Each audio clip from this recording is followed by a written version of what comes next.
When you writing a book, Dave? I'm writing. I also have a book. You know, I have a book called Culture Vultures. Yeah, what's it called? It's called Culture Vultures. Have you ever looked at the hip hop motivations that I do? Yeah, absolutely. So me and Kenyatta did a book, and it's already written. He wrote it. We done with it, and I'm also giving it out in different ways. So it's gonna be an auditory experience as well.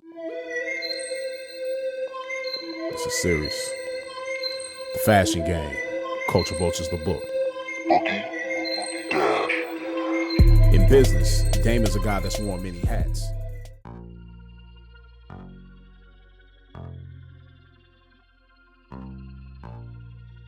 I want to know, what's your opinion on the state of hip-hop this day when people are being called out and nobody responds? I mean, I'm 45, and I think hip-hop is definitely a sport for you younger because you say things that younger people would say. I think as an adult, it's not about putting people down, it's about lifting them up. But I like watching boxing. I think battling is a part of hip-hop, it should happen. But it's not for me to judge right now because I'm too old. I'm not on the street every day. I don't live the life that everyone out there is living. You understand? And I've earned the right to sit back and chill. I always think it's entertaining, as long as there's no violence.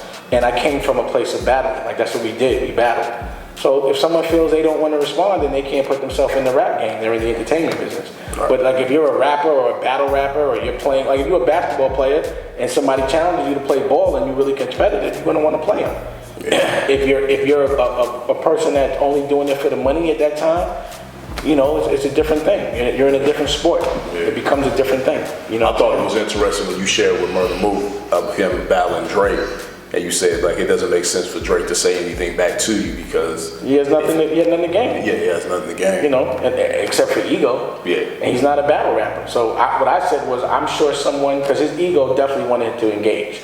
He wanted to, but I think somebody was like, leave him alone because you have nothing to gain. I think someone that was making money with him advised him to just leave that alone. Because like, he loses, it can be a problem. It wasn't no if about it. Yeah. It wasn't no if about it. Murder Mook raps.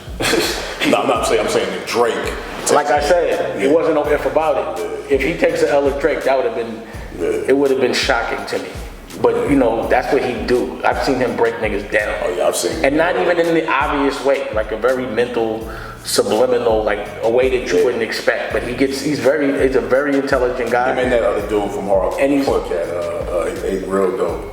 Lodi Lux. Well, that battle there. Yeah, it was serious. Mook put the beats on. Yeah, I gotta say that. But I respect them both, and they all good. But as a consumer or someone objective, like before I knew, like when I saw that, I was like, that kid is up. Yeah. You know what I'm saying? Yeah. And it was funny because I watched them watch it. We were showing like the president of his bank did, and it was like the president of the bank understood how dope it was. Because he came at him in such a psychological warfare. Wow. It wasn't like brazen. It was smart. You know what I'm saying? But that's what he do. He's the Michael Jordan of that. He gets paid more than most rappers get paid to do a show. For him to battle, he gets a lot more bread. You know what I'm saying? Not to talk his business, but when you're the best or the elite at what you do, you get to monetize that. Absolutely. You understand what I'm saying? And he's a good actor. Yeah. And he won't sell out. He ain't. He's from Harlem. Harlem guys don't go against their principles too much. Yeah. They really don't. It doesn't matter about the bag. You know what I'm saying? It's about, like, that's not wealth. Wealth is your pride. Wealth is your honor. Wealth is your code, your creed, your cloth. That's your wealth. You know what I mean? But, like, all money ain't good money. There's a lot of deep history in Harlem. There's a lot of deep history everywhere. But, there's a lot of things. Like, we're very elitist in Harlem. Like, we think we're better than everybody. We think we have way more swag. And, we live by that. You gotta walk it like you talk it. And a bag is like, that's the least of our concern. Like, we want to get the money, but we ain't gonna never do it where it's not cool. Right. You know what I'm saying? That's not what we doing. You see a question here? How does Dave feel about the real estate hustle to be priority hustle for our people to grow? Real estate? Mm-hmm. I love real estate. I'm on Trulia and Realtor.com every single day looking for a deal. I love real estate. I don't think you can lose. I think the thing about real estate is just don't buy at the height of the economy or get a mortgage because you buy something when it's the most expensive, and then when the economy drops, you get a loan. That's why how the economy cracks. You get a loan and then you can't sell the loan because the asset you got a loan against isn't worth anything anymore. Yeah. So if you spend $5 million on something, you got a loan for $5 million. Now it's only worth 3 or 2 because the market crashes. You can't sell that loan. And really the whole economy is based on selling debt. You understand what I'm saying? So I'm not gonna buy when everyone else has bought at the height. I'm not doing that. Also, I find that when you're cool, you're not gonna pay to live around other people that think they're cool. When you're cool, you wanna live by yourself. So all the places that I've enjoyed the most have been the least expensive. You get so much more for your money when you're not trying to be around people that have already discovered it. But like, who wants to be around a bunch of lames anyway? This shit bugs me out. But taste is conveniently inexpensive. Taste in everything. You know, you don't have to pay for things. You know, my life ain't bottle service.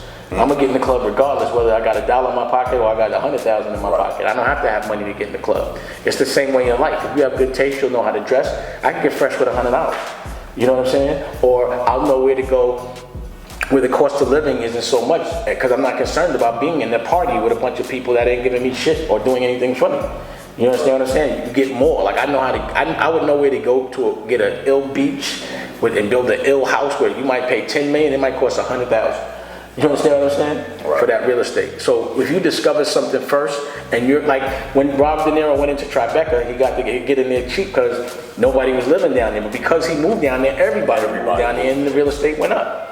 You know, that's the kind of person I'd like to be. Yo, this is Kenyatta with Hip Hop Motivation. First of all, I want to tell everybody out there, thank you for liking, commenting, and subscribing to our YouTube page. And if you haven't liked, commented, or subscribed to our YouTube page, make sure you do so. Stay in tune. We have a lot more to come. Peace. Deciding from thoughts of being sick and tired of something, starting something, or admiring something can be the emotions that fuel change. Because write this down. Emotion leads to passion, passion leads to action, and action leads to results. Word up. Question: what's the #1 killer of dreams? If you said fear, you're wrong. Fear is on the list, but it's not the #1 killer. The #1 killer of dreams is comfort. The comfort of a good paying job or in an active relationship can seduce us for many years into the rhythm of accepting things without making any moves to change, further numbing us into a state of zombie-like passiveness. Write this down. Passiveness will cause your dreams to pass you by.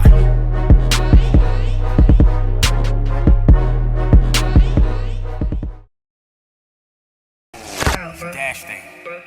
Nah, I don't want to chill out, bro. You know what I want to do? Believe in yourself.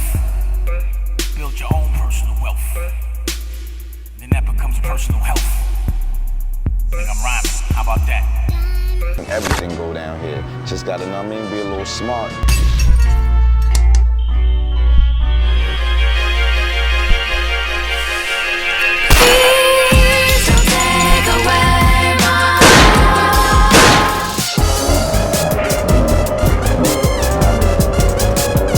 I see you grooving right now, dude. I was in my groove.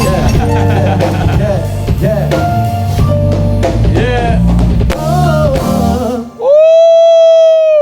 I started daydreaming. I started thinking about something. I'm a musician. Yeah, exactly. I like to spend all kinds of money. I like the dollar, I like the euro, I like the pound, I like the franc pause, I like the yen.